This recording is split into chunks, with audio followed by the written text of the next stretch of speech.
pemilu itu kan lebih gampang, ya, lebih sedikit orang yang kotaknya, maka lebih gampang masyarakat itu untuk mengenali masing-masing pemilunya, seperti itu. Dulu kita DPR RI kan membuat keserentakan itu kan untuk menyederhanakan pemilu. Ternyata setelah dilaksanakan 2 kali, 2019 dan 2024, ternyata tidak sederhana itu, gitu loh Mas Adri. Petugas pemilu, di mana di situ ada KPU dan Bawaslu, gitu ya, sebagai wasit dan sebagai pengawas, itu kesulitan mengawasi terlalu banyak calon dari tingkat provinsi, tingkat kabupaten sampai tingkat provinsi, gitu ya, sampai RI, gitu ya, sehingga mereka kelelahan dan menimbulkan korban jiwa yang begitu besar. Boleh orang berpendapat, tapi MK tetap final and binding, kan begitu kan? Artinya silahkan berpendapat, silahkan dicarikan terobosannya. Toh pada intinya nanti masyarakat yang akan menilai mana yang terbaik untuk pemilu ini. Apakah tetap dengan serentak nasional seperti dulu, atau serentak tetapi dibedakan menjadi dua nasional dan lokal.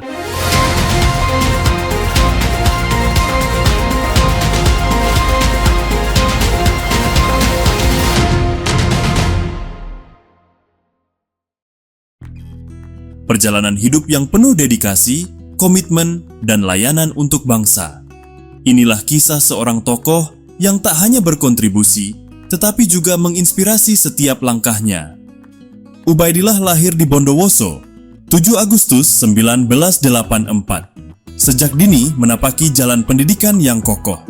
Berawal dari SDN Padasan 1, kemudian melanjutkan ke MTS Al-Barokah Padasan, dan meraih gelar MA Zainul Hasan di Genggong, Probolinggo. Tak berhenti di situ, ia pun melanjutkan studi di UIN Sunan Kalijaga, Yogyakarta, mengasah wawasan dan spiritualitasnya. Namun, perjalanannya tidak hanya terbatas pada pendidikan formal. Ubaidillah aktif dalam berbagai organisasi besar yang berperan penting dalam pembangunan sosial dan politik di Indonesia. Sebagai pengurus Lembaga Kemaslahatan Keluarga Nahdlatul Ulama, pengurus Pusat Pedagang Kaki Lima Indonesia, hingga menjadi pengurus besar Pergerakan Mahasiswa Islam Indonesia dan Gerakan Pemuda Ansor, ia membangun jaringan yang kuat untuk kemajuan masyarakat. Pada dunia politik, Ubaidillah telah mencatatkan prestasi gemilang. Mulai dari menjadi tenaga ahli di DPR RI pada periode 2009 hingga 2014, hingga tenaga ahli di Kementerian Ketenagakerjaan pada 2014-2019.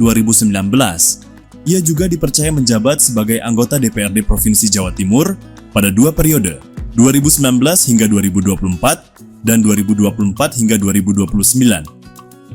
Dedikasinya yang tak kenal lelah, mengutamakan kesejahteraan masyarakat, dan semangat untuk selalu memberikan yang terbaik untuk tanah air, menjadikan Ubaidillah sebagai sosok yang selalu berada di garis depan dalam menciptakan perubahan yang positif.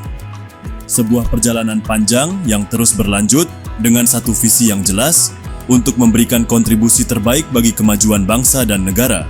Ubaidillah bergabung untuk membangun, bersama untuk maju.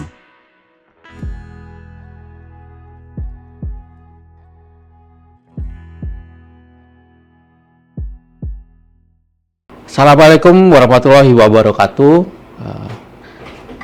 Shalom. Berjumpa lagi dengan saya, Adrianus Adi Nugroho. Nah, Tribuners, hari ini di acara podcast Gebrakan Wakil Rakyat bersama DPD Provinsi Jatim, kita akan membahas pro kontra putusan MK soal pemilu. Jadi, Tribuners, beberapa waktu lalu MK atau Mahkamah Konstitusi itu sudah memutuskan terkait kepemiluan. Mohon maaf nih agak belibet.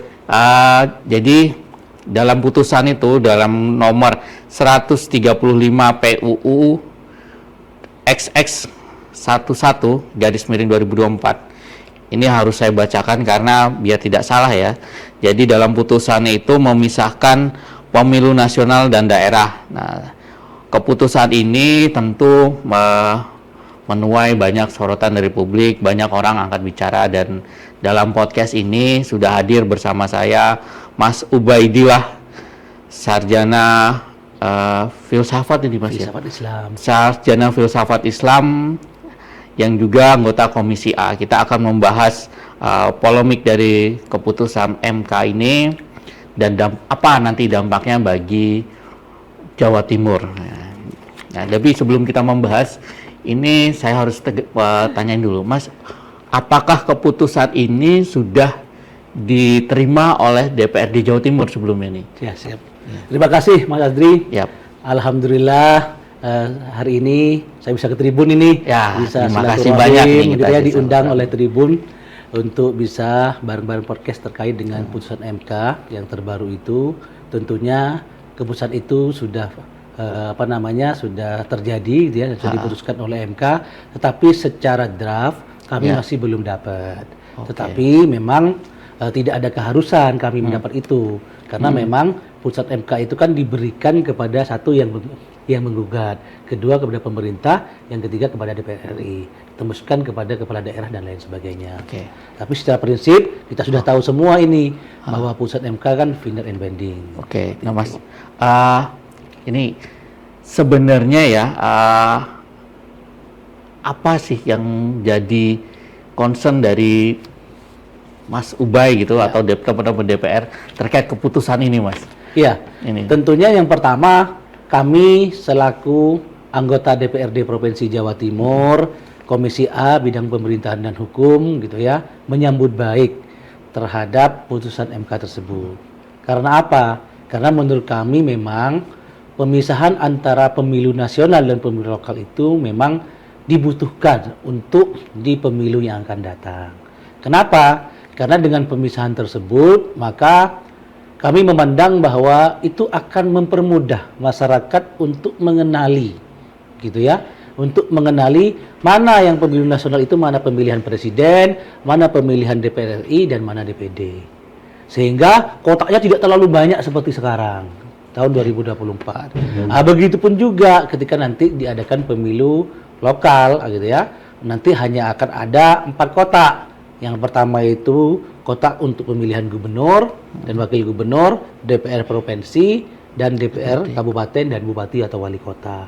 Artinya apa? Menurut kami memang kami DPRD Provinsi Jawa Timur dan saya sebagai anggota DPRD Provinsi Jawa Timur yang membimbing hukum dan pemerintahan sangat sepakat dengan keputusan MK tersebut dan cukup senang dengan keputusan itu karena itu merupakan terobosan yang baik bagi masyarakat.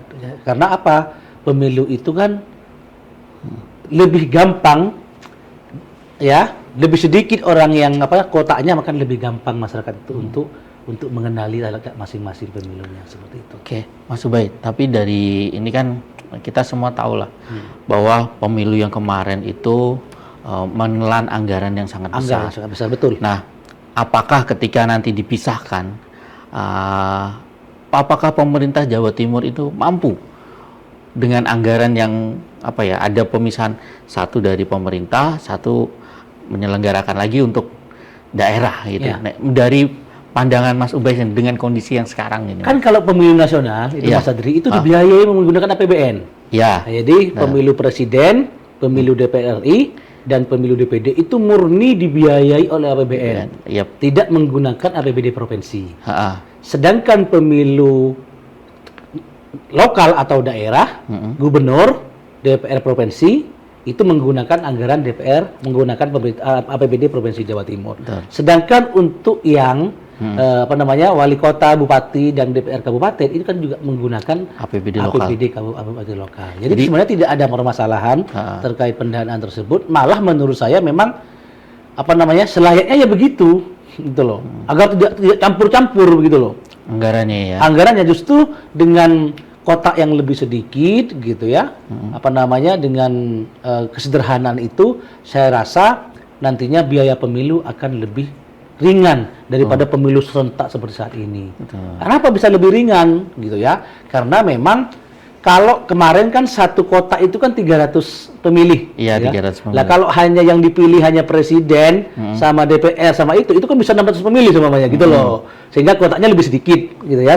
Tentu itu mengurangi anggaran terkait pengadaan kertas suara dan kotak suara dan sebagainya itu ya. Oke. Begitupun juga yang 3 kabupaten seperti itu. Nah, Mas, kalau dari pengalaman Masnya lah, ini mungkin bisa cerita juga pengalaman pribadi kan kemarin harus promosi sebagai Betul. rakyat, kemudian juga ada sudah satu paket dengan presidennya. Betul, Nah, betul yang kemarin. kalau misalnya ini ya, apa sih Mas dari pandangan Mas manfaat baiknya ketika harus barengan dengan presiden, dengan sampai DPR RI, dan ketika nanti pada akhirnya ini dipisah hanya sampai gubernur aja, Ya. gitu. Ini dari Masnya udah ada pengalamannya gimana Ya, Mas kemarin? tentunya kalau digabung sama kemarin, kayak Ya. kemarin gitu, manfaatnya pemilu hanya satu kali. Ya, Ya kan, dari tingkat nasional sampai tingkat daerah kan Ah, begitu ya. gitu kan. DPR RI, presiden, DPD, DPR provinsi dan DPR kabupaten kan begitu kan. Nah, cuma memang gitu ya. Itu kan dulu kita DPR RI kan membuat keserentakan itu kan untuk menyederhanakan pemilu. Ternyata setelah dilaksanakan 2 kali 2019 dan 2024 ternyata tidak sederhana itu gitu loh Mas Andri. ya, Petugas pemilu di mana di situ ada KPU dan Bawaslu gitu ya sebagai wasit dan sebagai pengawas, itu kesulitan mengawasi terlalu banyak calon dari tingkat provinsi, tingkat kabupaten sampai tingkat provinsi gitu ya, sampai RI gitu ya, Ya. sehingga mereka kelelahan dan menimbulkan korban jiwa yang begitu besar.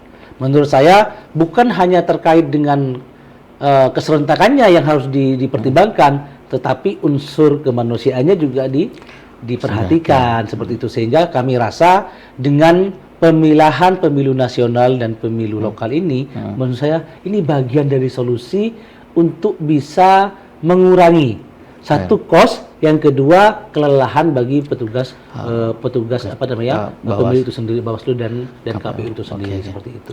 Mas.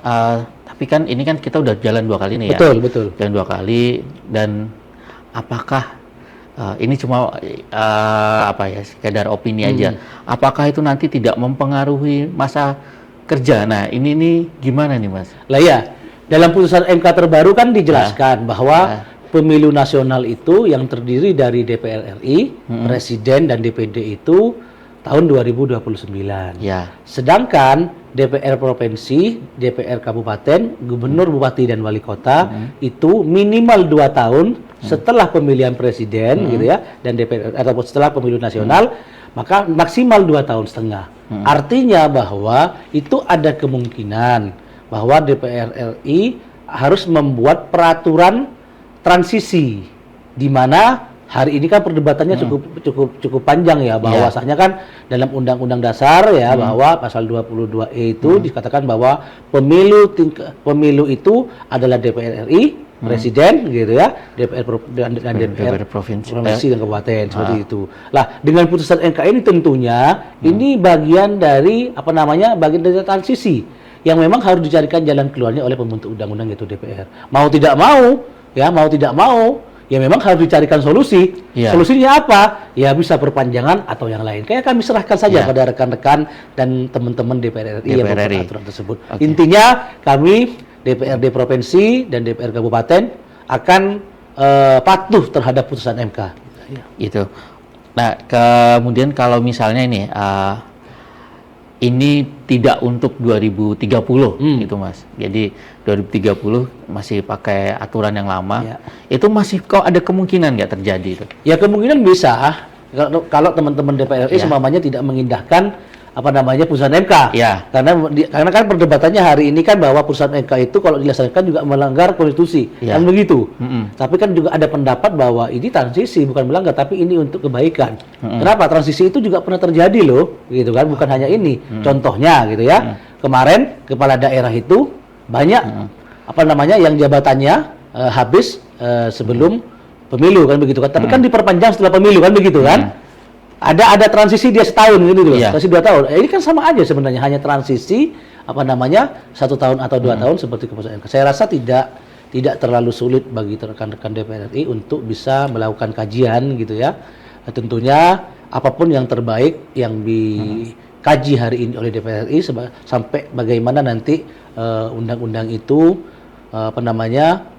dibuat, ya tentunya kami ikut sajalah. Intinya kalau kami ditanya mana yang kami mendukung, yang mana, ya tentu kami mendukung putusan MK, bukan karena kami ini diuntungkan gitu ya, tetapi memang masa DPR provinsi itu mau di PLT-kan gitu kan. Ya PLT masa 120 orang anggota DPR Provinsi Jawa Timur PLT semua kan nggak mungkin Mas Andri. Ya kalau kepala daerah ya mungkin kan seperti itu. Artinya ya pilihannya adalah diperpanjang atau dicarikan jalan lain oleh DPR. Intinya kami ikut saja bagi pembentuk undang-undang di tingkat pusat seperti itu. Berarti sekarang bola panasnya ini sebenarnya ada di DPR. Ada di DPR RI seperti itu. Rakyat menunggu ini semua. Rakyat menunggu ini semua ya.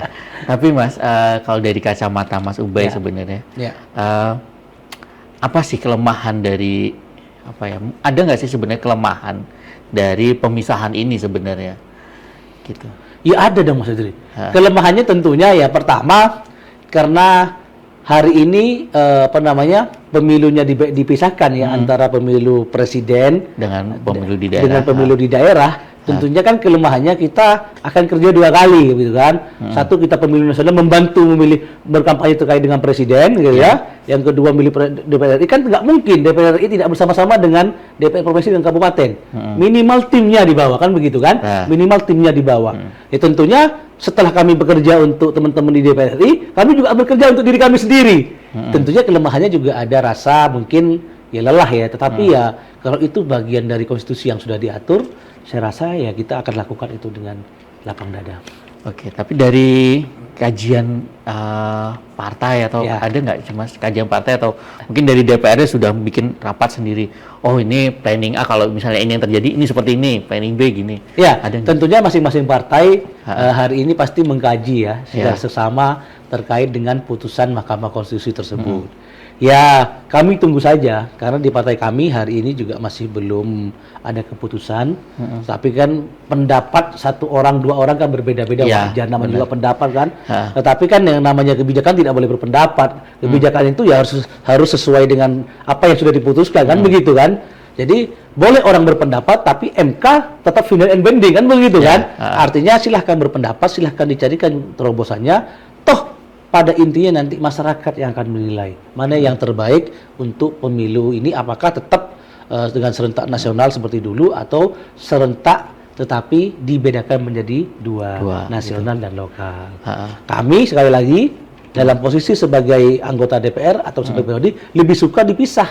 Karena apa? Karena memang akan lebih mudah dalam mengkampanyekan calon presiden, dalam mengkampanyekan DPR RI, dan mengkampanyekan teman-teman DPD. Gimana saya mau kampanye DPR RI?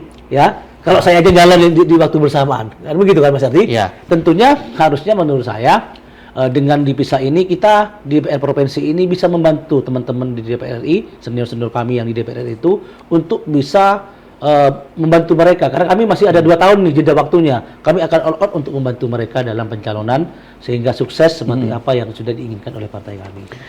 Kalau dari suara akar rumput Mas, mungkin dari konstituennya Mas ini, ada nggak pendapat-pendapat tentang ini ya? Iya, pendapatnya sepakat semua. Sepakat. Jadi saya itu kalau urun ke dapil saya gitu ya, ke Banyuwangi, ke Bondowoso gitu ya, ke Situbondo, saya tanya, Bapak Ibu sepakat nggak dengan pemilu dipisah seperti apa yang dikatakan oleh MK? Sepakat Mas, sepakat begitu gitu kan? Karena kan mereka pingin apa ya, mungkin mereka itu pingin lebih dekat ya, lebih dekat dengan DPR RI gitu kan. Selama ini kan dekat-dekat DPR RI kan jauh jaraknya, sehingga apa ya, aktivitas ketemunya dengan masyarakat di bawah kan agak jarang mungkin, ya kan, tidak sebanyak DPR kabupaten atau provinsi kan yang lebih dekat kan begitu kan. Nah, dengan ini ya harus dong sekarang gitu kan, harus lebih dekat lagi dengan masyarakat seperti itu. Oh, berarti mungkin tanggapannya masyarakat ada 2 kali pesta demokrasi. Ada 2 kali pesta demokrasi, waduh, senang masyarakat ini kan, gitu loh. Ya, Gitu. tapi Mas, apakah ini jadi cerita lagi soal ini ada nggak sih nanti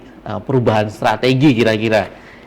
Ya, pasti dong. Terjadi. Nah, Pasti dong gitu kan, pasti dong. Kalau dulu kan strateginya itu kan anggota DPR itu kan kalau dibandingkan dengan presiden, yang muncul di publik kan sosok presidennya. Terutama untuk DPR kabupaten dan provinsi gitu ya.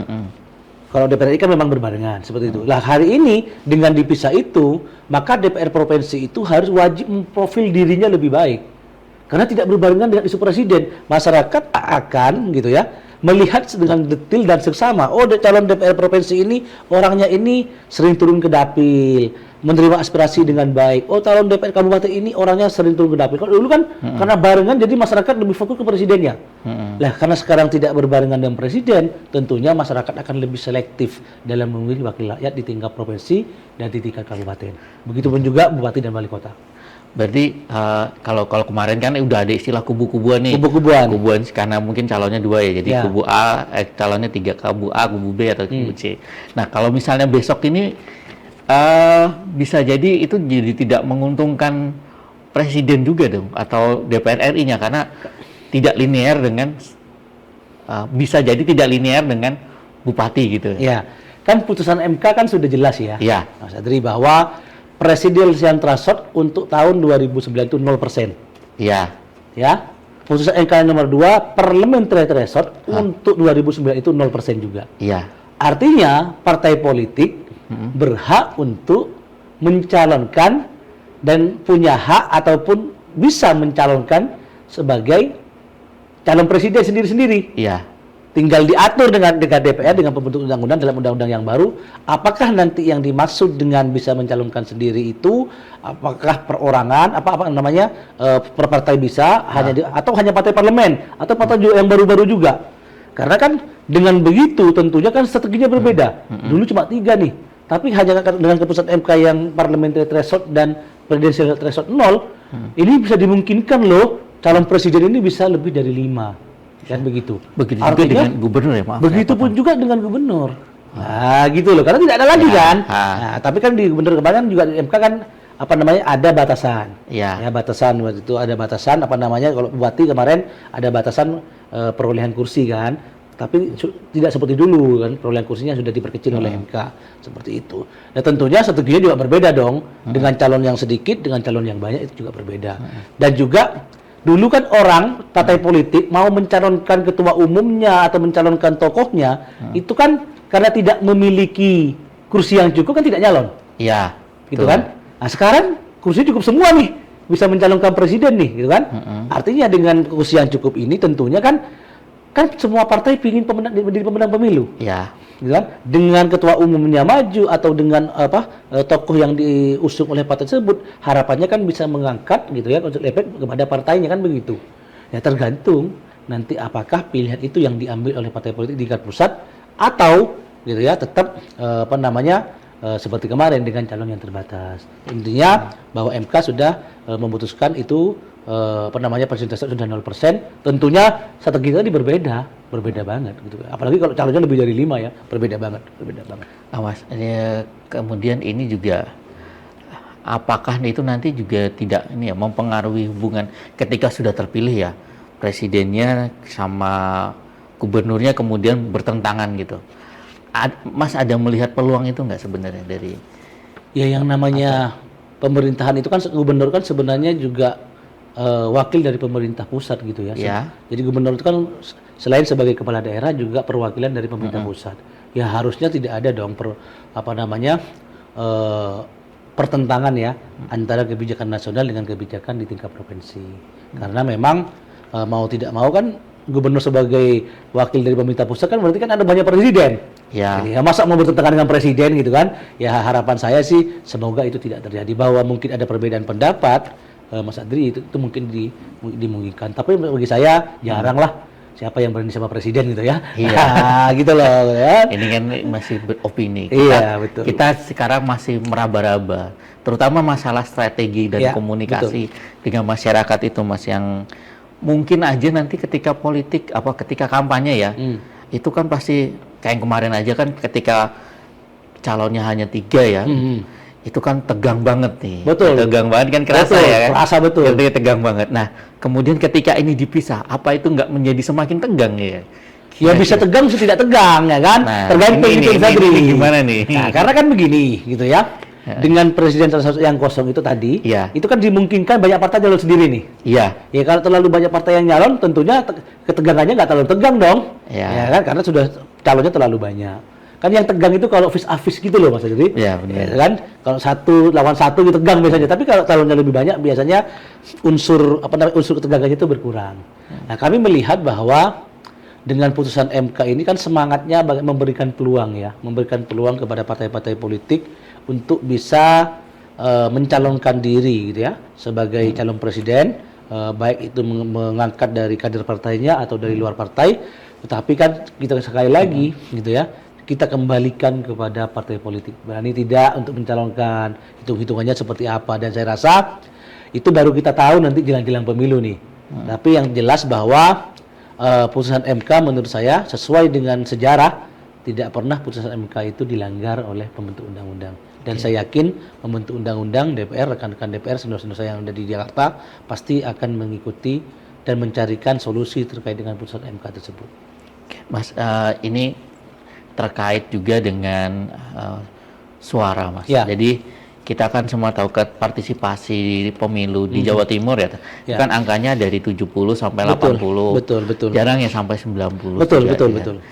Menurut Mas dengan perpisahan ini, apakah ada potensi kenaikan atau hanya stagnan ya? Saya meyakini itu akan potensi kenaikan. Ya. Kenapa? Karena pertama dalam pemilu nasional itu pemerintah ya di pemerintah di tingkat nasional atau DPR RI atau presiden atau sebagainya itu akan berusaha semaksimal mungkin dengan KPU RI untuk bisa menaikkan suara karena masyarakat itu hanya disuguhkan dengan sedikit calon. Sedikit calon itu maksudnya kotak suaranya gitu ya. Oh, ya. Hanya ada 3 DPR RI, presiden dan satunya DPD. Harusnya dong dengan kesederhanaan itu harusnya kan masyarakat tidak lagi kesusahan.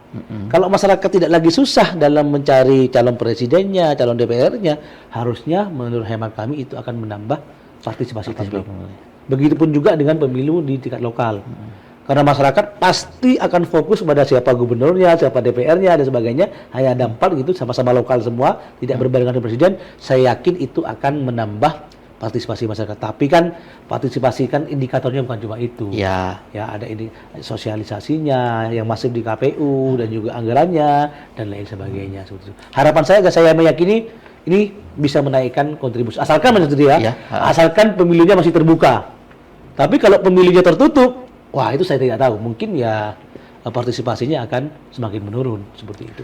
Oke, Mas, ini balik lagi ke DPRD Jatim. Ya.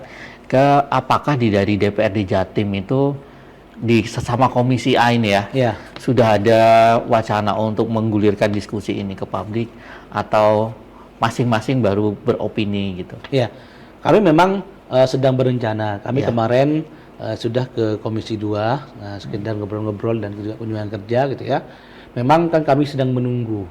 Kami sedang menunggu terkait dengan bagaimana pembentuk undang-undang dalam hal ini DPR RI menjempurnakan terkait dengan undang-undang kepemiluan ya dan partai politik itu untuk sesuai dengan putusan MK. Tentunya kami Komisi A juga akan memasukkan agenda ini kepada agenda-agenda kami dalam hal kegiatan-kegiatan di Jawa Timur. Kenapa? Ya untuk menjaring tadi Mas Adri, apakah masyarakat lebih banyak nih yang mendukung atau tidak mendukung kan begitu kan? Kan toh selama ini kami ada media untuk itu melalui reses gitu ya, atau melalui kegiatan-kegiatan yang bersamaan dengan pemerintah Provinsi Jawa Timur melalui OPD yang bersangkutan. Gitu. Ya, terus ini Mas, untuk komunikasi dengan DPR RI itu apakah terjalin juga nih? Ya tentunya harus terjalin dong, Mas Adri. Gimana kan mereka senior-senior saya, gitu kan? Di partai mereka atasan saya, gitu ya. Tentunya kan di partai politik kami sebagai junior, sebagai orang di partai yang di bawahnya teman-teman anggota DPR RI, tentunya kami terus melakukan komunikasi dan bertanya, Bang gimana ini, Bang gimana, karena ini di masyarakat hari ini sedang berkembang wacana-wacana itu, baik yang mendukung ataupun tidak mendukung. Tetap kami melakukan komunikasi karena itu wajib.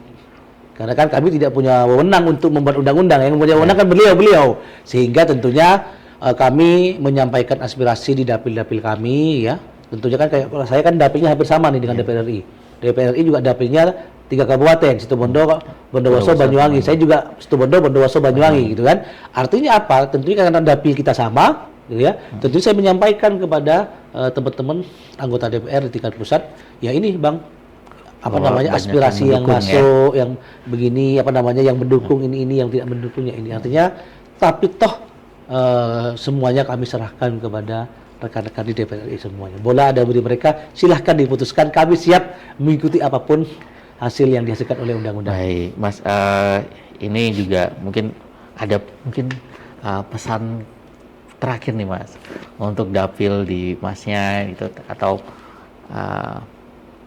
ya sepatah dua kata lah. Siap. menutup ini. Ya, terima kasih ya Mas Adri. Ya, Pertama untuk Kabupaten Bondowoso, Situbondo dan Banyuwangi yang selama ini memberikan atensi kepada saya, sering bertanya kepada saya bagaimana ini nasib pemilu di tahun 2029, apakah DPR provinsi diperpanjang atau tidak. Tentunya ayo kita semua menunggu. Kita tunggu semua apa yang hari ini sedang dikaji oleh rekan-rekan DPR RI. Tentunya kami semua akan memberikan informasi sevalid-validnya kepada masyarakat bahwa putusan MK itu adalah final dan banding. Tidak ada lagi upaya lain yang bisa dilakukan ketika MK sudah memutuskan. Tentunya saya tidak punya hak untuk mendahului hasil revisi undang-undang. Yuk hari ini sabar aja dulu, tunggu keputusan apakah pemilu nasional dan pemilu lokal itu dilaksanakan atau tidak. Tapi sekali lagi saya yakin komitmen teman-teman di DPR RI ya tetap akan melakukan dan melaksanakan dari putusan MK tersebut. Artinya, yuk sabar, jangan sampai ada gejolak, tunggu sampai undang-undang tersebut sudah jadi dan diterapkan untuk 2009. Itu aja, terima kasih. Baik, terima kasih banyak.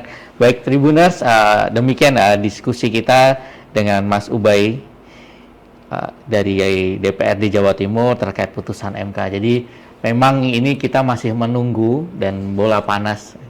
Kalau boleh dibilang boleh panas ya, karena undang-undang ini mungkin masih dicermati betul oleh pemerintah pusat termasuk di DPR RI.